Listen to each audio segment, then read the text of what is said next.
Welcome to Violet's Book Days and my Spooky Saturday Read-Alouds of Victorian and Edwardian era ghost and horror stories.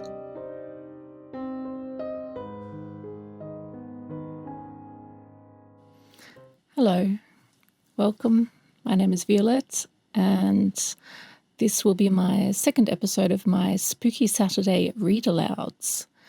And today I'd like to read you a story from M.R. James, and it is called Lost Hearts. It was, as far as I can ascertain, in September of the year 1811, that a post-chaise drew up before the door of Aswarby Hall in the heart of Lincolnshire. The little boy, who was the only passenger in the chaise, and he jumped out as soon as it had stopped, looked about him with the keenest curiosity during the short interval that elapsed between the ringing of the bell and the opening of the hall door. He saw a tall, square, red brick house built in the reign of Anne. A stone-pillared porch had been added in the pure classical style of 1790. The windows of the house were many, tall and narrow, with small panes and thick white woodwork. A pediment, pierced with a round window, crowned the front.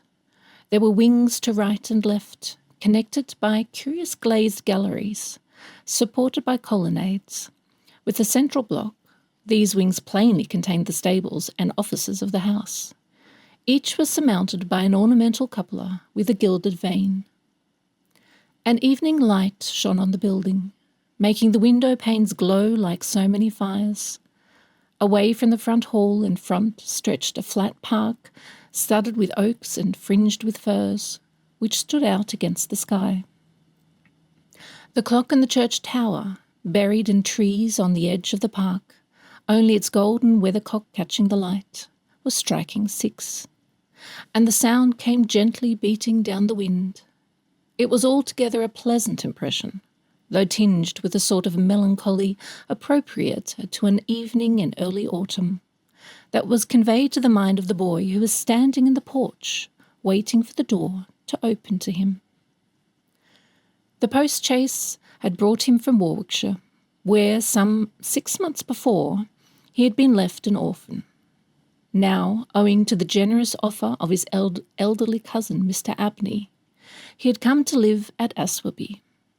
The offer was unexpected, because all who knew anything of Mr. Abney looked upon him as a somewhat austere recluse, into whose steady-going household the advent of a small boy would import a new and, it seemed, incongruous element.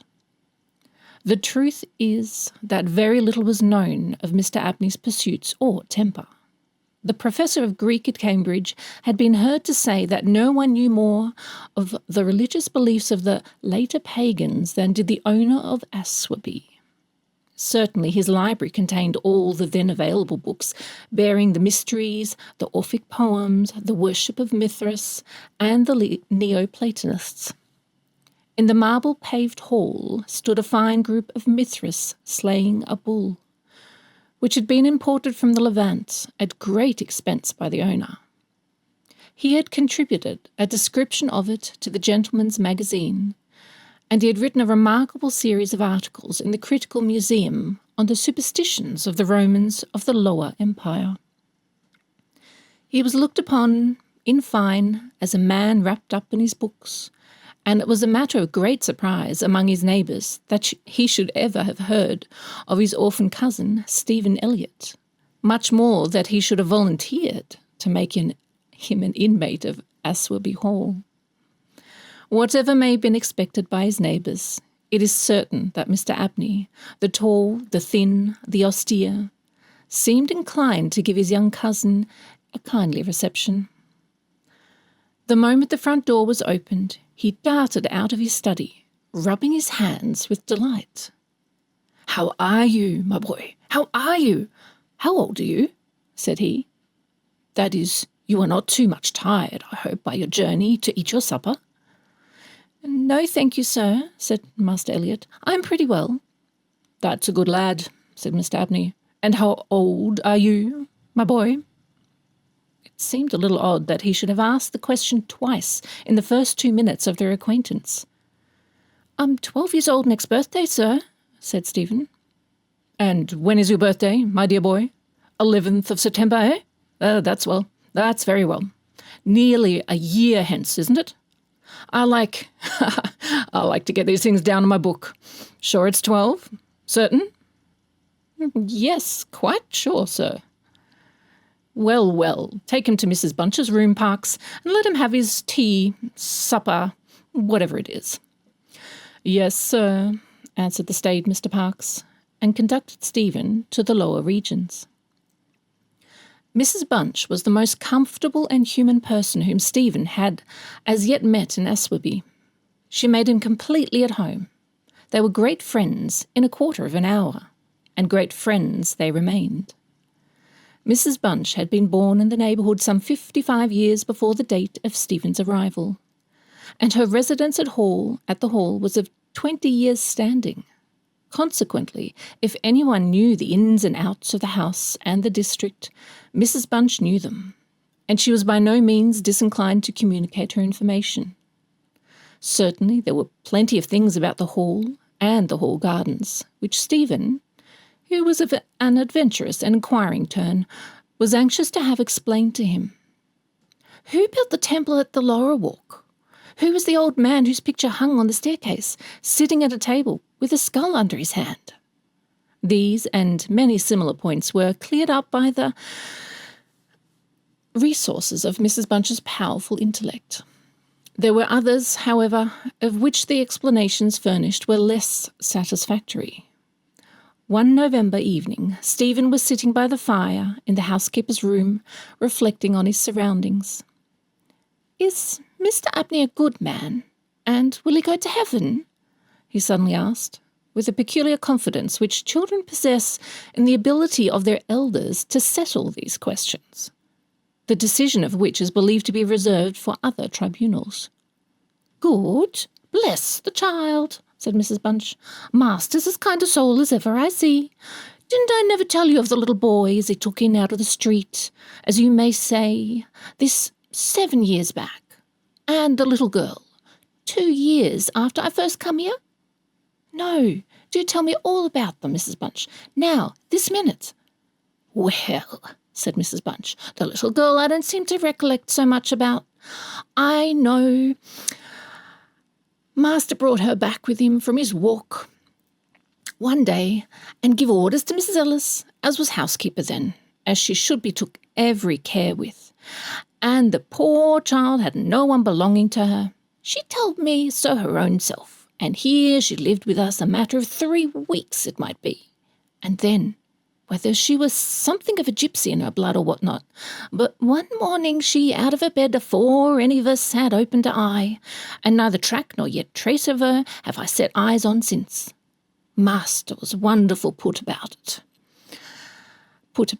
and had all the ponds dragged, and it's my belief she was had away with by them gypsies, for there was singing round the house for as much as an hour the night she went.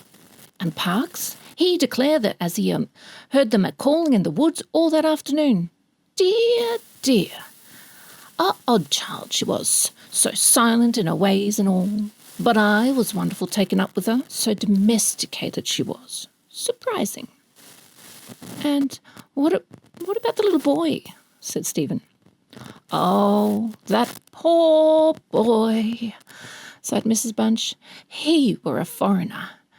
Jevony, he called hisself, and he come a-tweaking his urdy-gurdy round about the drive one winter day, and master had him in that minute, and asked about him, where he came from, how old he was, and how he made his way, and where was his relatives, and all as kind as heart could wish. But it went the same way with him. They're a unruly lot, them foreign nations, I do suppose. And he was off one fine morning just the same as the girl. Why, he went and what he done and was out questioned for as much as a year after, for he never took his urdy-gurdy, and there it lays on the shelf." The remainder of the evening was spent by Stephen in miscellaneous cross-examination of Mrs. Bunch, and in efforts to extract a tune from the hurdy-gurdy. That night he had a curious dream. At the end of the passage at the top of the house, in which his bedroom was situated, there was an old disused bathroom. It was kept locked, but the upper half of the door was glazed, and since the muslin curtains which used to hang there had long gone, you could look in and see the lead-lined bath affixed to the wall on the right hand, with his head towards the window. On the night of which I am speaking, Stephen Elliott found himself, as he thought, looking through the glazed door. The moon was shining through the window, and he was gazing at a figure which lay in the bath. His description of what he saw reminds me of what I once beheld myself in the vaults of St. Mission's Church in Dublin, which possesses the horrid property of preserving corpses from decay for centuries. A figure inexpressibly thin and pathetic, of a dusty leaden colour, enveloped in a shroud-like garment, the thin lips crooked into a faint and dreadful smile, the hands pressed tightly over the region of the heart. As he looked upon it, a distant, almost inaudible moan seemed to issue from its lips, and the arms began to stir. The terror of the sight forced Stephen backwards, and he awoke to the fact that he was indeed standing on the cold-bordered floor of the passage in the full light of the moon. With a courage which I do not think can be common among boys of his age, he went to the door of the bathroom to ascertain if the figure of his dream were really there. It was not, and he went back to bed. Mrs. Bunch was much impressed next morning by his story, and went so far as to replace the muslin curtain over the glazed door of the bathroom. Mr. Abney, moreover, to whom he confided his experiences at breakfast, was greatly interested, and made notes of the matter in what he called his book. The spring equinox was approaching, as Mr. Abney frequently reminded his cousin, adding that this had been always considered by the ancients to be a critical time for the young, that Stephen would do well to take care of himself and to shut his bedroom window at night, and that Censorinus had some valuable remarks on the subject. Two incidents that occurred about this time made an impression upon Stephen's mind. The first was after an unusually uneasy and oppressed night that he had passed, though he could not recall any particular dream that he had had. The following evening Mrs. Bunch was occupying herself in mending his nightgown. "Gracious me, Master Stephen," she broke forth rather irritably. "How do you manage to tear your nightdress all to flinders this way? Look here, sir, what trouble you do give to poor servants that have to darn and mend after you." There was indeed a most destructive and apparently wanton series of slits or scorings in the garment, which would undoubtedly require a skilful needle to make good. They were confined to the left side of the chest, long parallel slits, about 6 inches in length, some of them not quite piercing the texture of the linen. Stephen could only express his entire ignorance of their origin. He was sure they were not there the night before. "But," he said, "Mrs. Bunch, they are just the same as the scratches on the outside of my bedroom door, and I'm sure I never had anything to do with making them." Mrs. Bunch gazed at him open-mouthed, then snatched up a candle, departed hastily from the room, and was heard making her way upstairs. In a few minutes she came down. "Well," she said, "Master Stephen, it's a funny thing to me how them marks and scratches can have come there. Too high up for any cat or dog to have made 'em, much less a rat. For all the world like a Chinaman's fingernails, as my uncle in the tea trade used to tell us of when we was girls together. I wouldn't say nothing to Master, not if I was you. Master Stephen, my dear, and just turn the key of the door when you go to your bed." "I always do, Mrs. Bunch, as soon as I've said my prayers." "Ah, that's a good child. Always say your prayers, and then no one can't hurt you." Herewith Mrs. Bunch addressed herself to mending the injured nightgown, with intervals of meditation until bedtime. This was on a Friday night in March 1812. On the following evening, the usual duet of Stephen and Mrs. Bunch was augmented by the sudden arrival of Mr. Parkes, the butler, who as a rule kept himself rather to himself in his own pantry. He did not see that Stephen was there. He was, moreover, flustered and less slow of speech than was his wont. "Master may get up his own wine, if he likes, of an evening," was his first remark. "Either I do it in the daytime or not at all, Miss Bunch. I don't know what it may be. Very like it's the rats, or the wind got into the cellars, but I'm not so young as I was, and I can't go through with it as I have done." "Well, Mr. Parkes, you know it is a surprising place for the rats, is the hall." "I'm not denying that, Mrs. Bunch, and to be sure, many a time I've heard the tale from the men in the shipyards about the rat that could speak. I never laid no confidence in that before, but tonight, if I demeaned myself to lay my ear to the door of the further bin, I could pretty much have heard what they was saying." "Oh, there, Mr. Parkes, I've no patience with your fancies. Rats talking in the wine cellar, indeed." "Well, Mrs. Bunch, I've no wish to argue with you.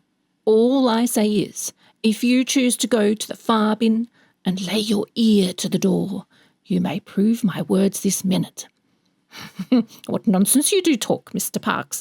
Not fit for children to listen to. Why, you'll be frightening Master Stephen out there out of his wits." "What? Master Stephen?" said Parkes, awaking to the consciousness of the boy's presence. "Master Stephen knows well enough when I'm a-playing a joke with you, Mrs. Bunch." In fact, Master Stephen knew much too well to suppose that Mr. Parkes had in the first instance intended a joke. He was interested, not altogether pleasantly, in the situation, but all his questions were unsuccessful in inducing the butler to give any more detailed account of his experiences in the wine cellar. We have now arrived at March 24, 1812. It was a day of curious experiences for Stephen. A windy, noisy day, which filled the house and the gardens with a restless impression. As Stephen stood by the fence of the grounds and looked out into the park, he felt as if an endless procession of unseen people were sweeping past him on the wind, borne resistlessly and aimlessly, vainly striving to stop themselves, to catch at something that might arrest their flight and bring them once again into contact with the living world of which they had formed a part. After luncheon that day, Mr. Abney said, "Stephen, my boy, do you think you could manage to come to me tonight as late as 11 o'clock in my study? I shall be busy until that time, and I wish to show you something connected with your future life, which it is most important that you should know. You are not to mention this matter to Mrs. Bunch, nor to anyone in the house, and you had better go to your room at the usual time." Here was a new excitement added to life. Stephen eagerly grasped at the opportunity of sitting up till 11 o'clock. He looked in at the library door on his way upstairs that evening, and saw a brazier, which he had often noticed in the corner of the room, moved out before the fire. An old silver-gilt cup stood on the table, filled with red wine, and some written sheets of paper lay near it. Mr. Abney was sprinkling some incense on the brazier from a round silver box as Stephen passed, but did not seem to notice his step. The wind had fallen, and there was a still night and a full moon. At about 10 o'clock, Stephen was standing at the open window of his bedroom, looking out over the country. Still as the night, the mysterious population of the distant moonlit woods was not yet lulled to rest. From time to time, strange cries, as of lost and despairing wanderers, sounded from across the mere. They might be the notes of owls or water-birds, yet they did not quite resemble either sound. Were not they coming nearer? Now they sounded from the nearer side of the water, and in a few moments they seemed to be floating about among the shrubberies. Then they ceased. But just as Stephen was thinking of shutting the window and resuming his reading of Robinson Crusoe, he caught sight of two figures standing on the gravelled terrace that ran along the garden side of the hall. the figures of a boy and girl, as it seemed. They stood side by side, looking up at the windows. Something in the form of the girl recalled irresistibly his dream of the figure in the bath. The boy inspired with him more acute fear. Whilst the girl stood still, half smiling, with her hands clasped over her heart, the boy, a thin shape, with black hair and ragged clothing, raised his arms in the air with an appearance of menace and of unappeasable hunger and longing. The moon shone upon his almost transparent hands, and Stephen saw that the nails were fearfully long and that the light shone through them. As he stood with his arms thus raised, he disclosed a terrifying spectacle. On the left side of his chest there opened a black and gaping rent, and there fell upon Stephen's brain, rather than upon his ear, the impression of one of those hungry and desolate cries that he had heard resounding over the woods of Aswarby all that evening. In another moment, this dreadful pair had moved swiftly and noiselessly over the dry gravel, and he saw them no more. Inexpressibly frightened as he was, he determined to take his candle and go down to Mr. Abney's study, for the hour appointed for their meeting was near at hand. The study or library opened out of the front hall on one side, and Stephen, urged on by his terrors, did not take long in getting there. To effect an entrance was not so easy. It was not locked, he felt sure, for the key was on the outside of the door as usual. His repeated knocks produced no answer. Mr. Abney was engaged. He was speaking. What? Why did he try to cry out, and why was the cry choked in his throat? Had he too seen the mysterious children? But now everything was quiet, and the door yielded to Stephen's terrified and frantic pushing. On the table in Mr. Abney's study, certain papers were found, which explained the situation to Stephen Elliott when he was of an age to understand them. The most important sentences were as follows. It was a belief very strongly and generally held by the ancients, of whose wisdom in these matters I have had such experience as induces me to place confidence in their assertions, that by enacting certain processes, which to us moderns have something of a barbaric complexion, a very remarkable enlightenment of the spiritual faculties in man may be attained. That, for example, by absorbing the personalities of a certain number of his fellow creatures, an individual may gain a complete ascendancy over those orders of spiritual beings which control the elemental forces of our universe. It is recorded of Simon Magus that he was able to fly in the air, to become invisible, or to assume any form he pleased, by the agency of his soul of a boy whom, to use the libellous phrase employed by the author of the Clementine Recognitions, he had murdered. I find it set down, moreover, with considerable detail in the writings of Hermes Trismegistus, that similar happy results may be produced by the absorption of the hearts of not less than 3 human beings below the age of 21 years. To the testing of the truth of this receipt I have devoted the greater part of the last 20 years, selecting as the corpora vilia of my experiment such persons as could conveniently be removed without occasioning a sensible gap in society. The first step I effected by the removal of one Phoebe Stanley, a girl of gypsy extraction, on March 24th, 1792. The second by the removal of a wandering Italian lad named Giovanni Paoli, on the night of March 23rd, 1805. The final victim, to employ a word repugnant in the highest degree to my feelings, must be my cousin, Stephen Elliott. His day must be this March 24th, 1812. The best means of effecting the required absorption is to remove the heart from the living subject, to reduce it to ashes, and to mingle them with about a pint of some red wine, preferably port. The remains of the first 2 subjects, at least, it will be well to conceal, a disused bathroom or wine cellar will be found convenient for such a purpose. Some annoyance may be experienced from the psychic portion of the subjects, which popular language dignifies with the names of ghosts. But the man of philosophic temperament, to whom alone the experiment is appropriate, will be little prone to attach importance to the feeble efforts of these beings to wreak vengeance on him. I contemplate with the liveliest satisfaction the enlarged and emancipated existence which the experiment, if successful, will confer on me, not only placing me beyond the reach of human justice, so-called, but eliminating to a great extent the prospect of death itself.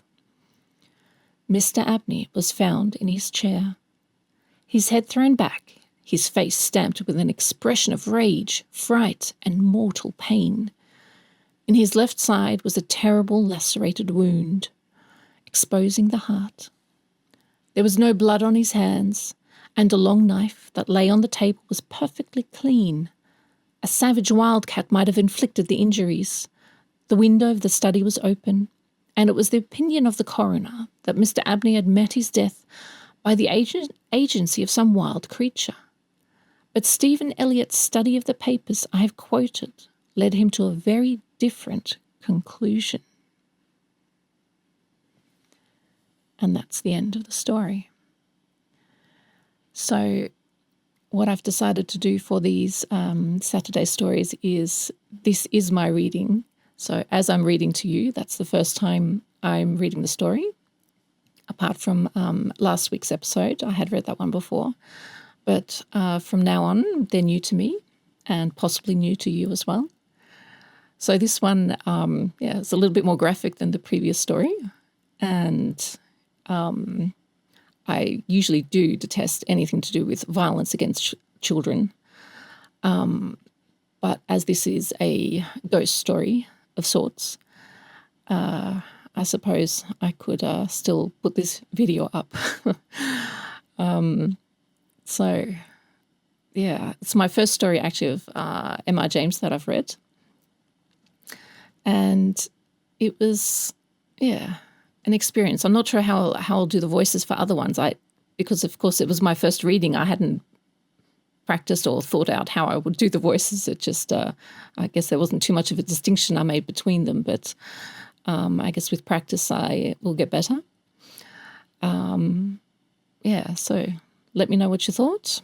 If you like the story or not, or totally horrified by it and don't want me to read anything like that again. But I suppose maybe I can put a little warning up in the description for anyone who doesn't like that particular type of story. And I'll do that in the future as well. Anyway, thank you for stopping by to listen. And perhaps also just leave an emoji if you have stopped by to let me know that you've been here. That'd be nice.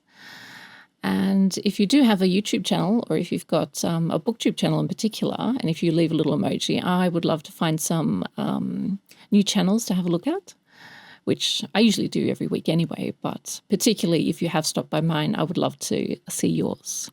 Anyway, enough rambling on. Bye for now. Thank you for watching and or listening to this episode of Spooky Saturday Read-Alouds with Violette's Book Days.